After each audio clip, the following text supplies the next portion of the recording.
चिदानन्दरूप शिवोऽहं शिवोऽहम्।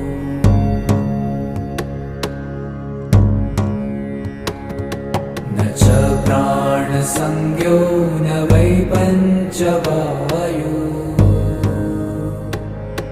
न वा सप्तधातु न वा पञ्चकोश, न वा पाणिपादं न चोपस्थपायु। चिदा